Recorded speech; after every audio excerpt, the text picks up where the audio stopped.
Olá! Responda rápido. A transmissão de valores sociais e éticos para as crianças é missão dos pais ou da escola? E qual a melhor maneira e a melhor idade para ensinar as crianças a viver em sociedade? Para debater o assunto conosco, nós convidamos o educador Áureo Gomes Monteiro Júnior, autor do livro Educação Orgânica. Áureo, antes da gente responder essas perguntas que eu fiz ali no começo, eu queria que você explicasse para a gente, vou até mostrar o livro, o que é educação orgânica?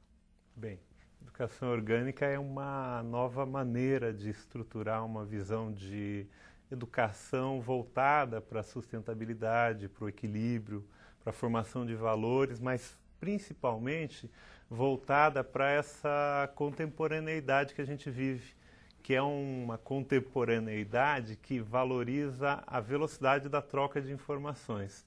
Então, não é simplesmente falar de computadores, de tecnologia, de internet, mas é falar de um mundo que está a cada dia mais próximo utilizando essas tecnologias, mas onde os valores essenciais ainda são absolutamente necessários, né? Não adianta simplesmente imaginar porque a TV é rápida, porque a internet é rápida, a gente não precisa de ética, de respeito, de cidadania. Então, pensar essa educação de uma maneira mais equilibrada, mais orgânica, mais funcional, é a proposta desse debate que foi lançado com o livro Educação Orgânica.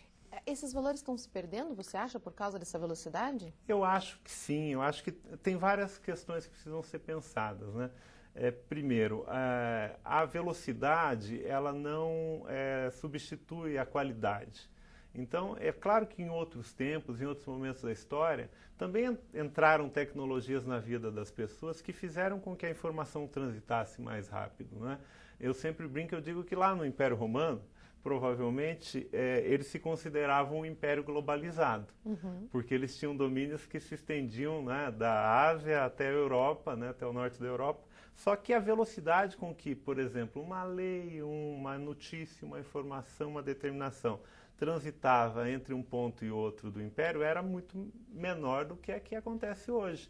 Mas a qualidade da informação ela era necessária. Então, hoje a gente tem velocidade, sabe? Mas essa velocidade não pode deixar de levar em consideração que eu preciso de fundamentos e se eu não tenho uma escola sólida, uma família referencial, uma sociedade que tem valores e que se respeita, que é o que acontece em muitos momentos da nossa vida hoje por conta do excesso de velocidade, por exemplo, por conta do excesso de informação e de exposição que cada um de nós já tem. Quantas páginas de internet, quantos posts você já fez? Eu já não fiz, as crianças não fazem. Então, será que isso tudo que a gente está escrevendo sobre nós mesmos, isso que a gente está compartilhando, não precisa ter uma valorização diferente daquela de simplesmente colocar uma informação no meio do tempo? Eu, pessoalmente, acho e vejo em muitas conversas e relacionamento com escolas, com pais, com professores, que as crianças muitas vezes chegam descoladas desses fundamentos. E não é incomum que as famílias esperem que a escola seja um pouco mais rigorosa. Você pode perceber que às vezes você ouve um pai dizendo, eu quero uma escola. Eu quero uma escola mais séria, uma escola que cobre mais, uma escola mais exigente, eu quero uma escola que proíba o namoro, eu quero uma escola que proíba, que tenha que usar uniforme. Tem algumas questões que são bem, na minha opinião, simbólica, sabe? Eu, pessoalmente, acredito que há uma falta de fundamentação de valores e que a escola precisa, todo dia, reassumir esse papel. Mas assim, esse papel deve ser de quem? Deve ser só da escola, só dos pais, ou deve ser dos dois juntos? Sem sombra de dúvida. Acho que é muito importante o que você está falando, porque não pode ser isolado. Essa responsabilidade, nós não vivemos isoladamente, né? Nós somos seres sociais. A nossa vida só tem sentido quando nós nos relacionamos, né? Então, a estrutura de família, não importa como ela seja, né? Não importa se ela seja monoparental, se ela seja tradicional, não importa. A estrutura de relacionamento e de vida que nós temos é de interação. Então, não existe a possibilidade de você imaginar que é a escola que resolve o problema. Ou que é simplesmente o pai ou a mãe, a família, ou é o Estado, o indutor. Não, esse é um processo que tem que envolver todos nós. A questão é, há 30, 40, 50 anos, você tinha outros instrumentos sociais que interagiam nesse processo. Você tinha menos informação, então você não tinha TV, né? Você tinha um rádio muito mais isolado, você tinha um jornal muito menos acessível, menos informação. Só que você tinha outras instituições classistas, né? Os de grupo, a igreja. Até a própria igreja, pois é, os colégios de freiras e de padres. Olha, escolas que não... Não que eles não existam ainda, mas é que antes eles eram mais rígidos, não sei se essa é a palavra certa. Talvez mais exigentes, né? Mas assim, olha, até pouco mais de 50 anos, toda a educação privada no Brasil era religiosa, ou só era religiosa. Então, você ainda tem a igreja com um papel importante na sociedade, sem sombra de dúvida. Agora, você tem outros elementos que fazem parte desse processo todo. E a escola perdeu força em alguns aspectos, ganhou em outros, mas assim, para mim, o fundamento do fracasso de formação social, educacional, sociológica, é imaginar que a culpa ou o sucesso possa ser acreditado a um livro, a uma pessoa, a um professor, a uma religião. Não, eu acho que a gente vive um conjunto que precisa estar bem articulado. Eu tenho uma impressão de que, hoje em dia, os pais eles têm mais dificuldade do que os pais de antigamente de passar valores para os filhos. Queria saber se você concorda com isso e só deixa eu te perguntar mais uma coisa. Talvez eu tenha a impressão que os pais foram muito tolhidos e agora eles não querem privar os seus filhos de coisas que eles foram privados e deles não sabem onde que termina uma coisa, onde que começa a outra, digamos assim. Não conseguem mesmo passar esses valores para as crianças. Isso é só uma impressão minha ou você também tem essa impressão? Eu concordo com você. Eu acho que tem vários aspectos importantes no que você está dizendo. Primeiro, nós somos uma geração de transição. Isso já aconteceu em muitos outros momentos da história do desenvolvimento das sociedades humanas, gerações de transição. O que eu chamo de geração de transição?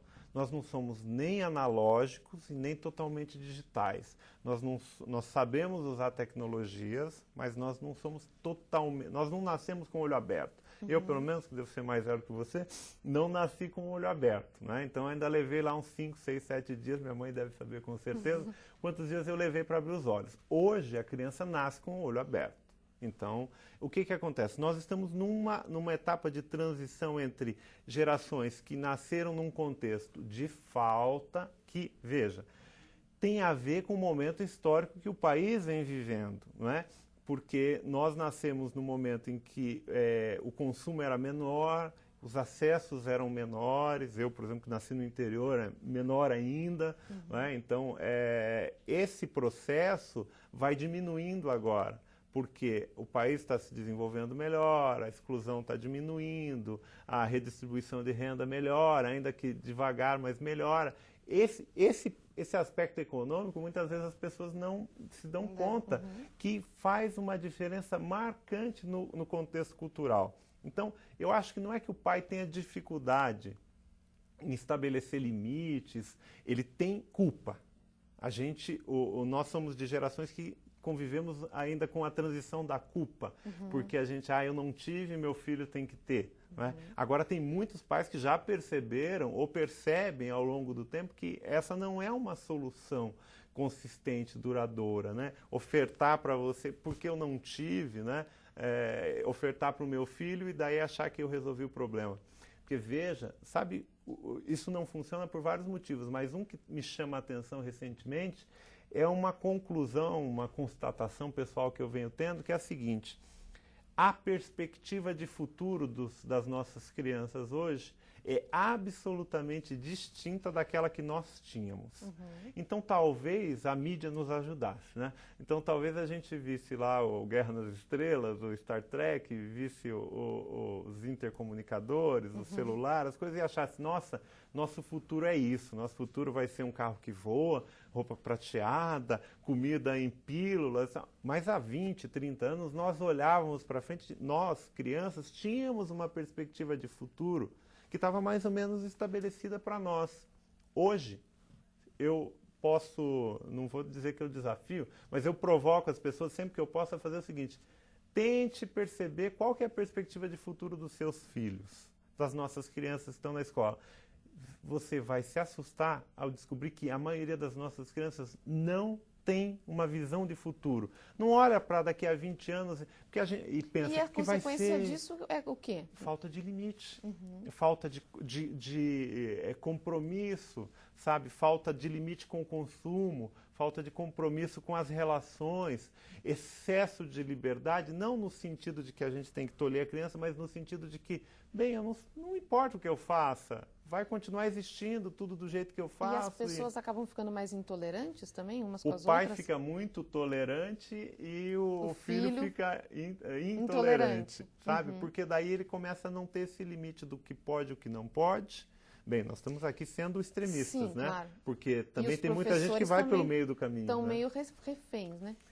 Professor e escola é um outro problema, porque nós vivemos tanto quanto sociedade estabelecida a transição, o professor também é um ser que é de transição. Então, eu estou numa escola que tem um excesso enorme de responsabilidades, tá? Porque tem essa questão da formação de valores, tem a tecnologia, tem a inclusão, tem a questão do consumo, tem a questão de economia, tem um monte, tem a questão dos pais trabalhando e dedicando menos tempo para a educação doméstica dessas crianças, só que a escola tem um excesso enorme, escola e professor, enorme de responsabilidades e o quê? Pouca autoridade, sabe? A autoridade escolar, a autoridade do professor como gestor do ambiente, ela vem diminuindo, né?